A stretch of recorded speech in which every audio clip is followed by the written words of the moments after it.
Qatar के शाही परिवार की शान शौकत से हर कोई वाकिफ है। रईसी, ठाट बाट और रॉयल्टी यहीं से शुरू होती है। लेकिन अब इसी परिवार से एक बड़ी खबर सामने आई है। कतर के शासक शेख तमीम बिन हमद अल थानी के चचेरे भाई शेख हमद बिन अब्दुल्ला अल थानी एक मशहूर आर्ट कलेक्टर हैं। उनके पास दुनिया भर की कई कीमती और दुर्लभ चीजें हैं जो और किसी के पास नहीं है और जिनकी कीमत हमारी सोच से परे है। इन चीजों में से एक खास हीरा है जिसका नाम है आइडल्स आई डायमंड। इस हीरे को लेकर शाही परिवार में भी विवाद हो गया है और ये झगड़ा इस हीरे की कीमत और उसे बेचने के सही दाम को लेकर है। हीरे के पीछे शाही परिवारों में लड़ाई। ये जो हीरा है ये कोई आम हीरा नहीं है और जाहिर सी बात है जब शेख के बीच इसे लेकर झगड़ा हो सकता है तो कुछ तो खास बात इसमें रही होगी। शेख हमद बिन अब्दुल्ला अल थानी की कंपनी QIPCO है और इसी कंपनी के पास ये हीरा है। इस हीरे की कीमत लाखों डॉलर में है। ये हीरा 70 कैरेट का है। आइडल्स आई हीरा पहले शेख सऊद ने शेख हमद को उधार दिया था। शेख सऊद 1997 से 2005 तक कतर के संस्कृति मंत्री रहे थे और वो एक प्रसिद्ध आर्ट कलेक्टर भी थे। शेख सऊद ने ये हीरा 2000 के दशक के शुरुआती सालों में खरीदा था और फिर जब शेख सऊद ने ये हीरा शेख हमद को उधार दिया तो एक समझौता किया गया था कि अगर शेख सऊद का परिवार चाहे तो शेख हमद की कंपनी QIPCO से ये हीरा खरीद सकती है। यानी कि दोनों परिवारों के बीच एक डील साइन हो चुकी थी।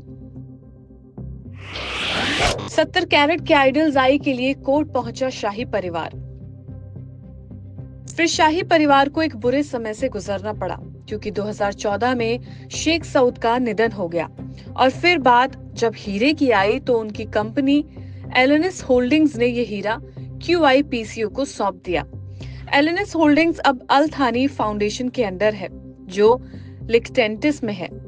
निधन के बाद अल थानी फाउंडेशन की बेनिफिशियरी शेख सऊद की पत्नी और उनके 3 बच्चे हैं।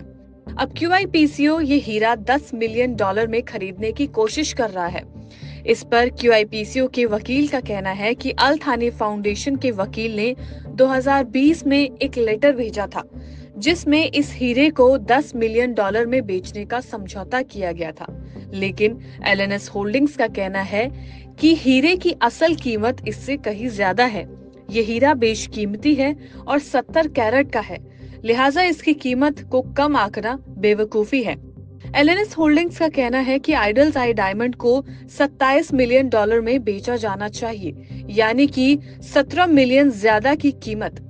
एलएनएस होल्डिंग्स का ये भी कहना है कि पत्र गलती से भेजा गया था और इसे कोई आधिकारिक समझौता नहीं माना जा सकता।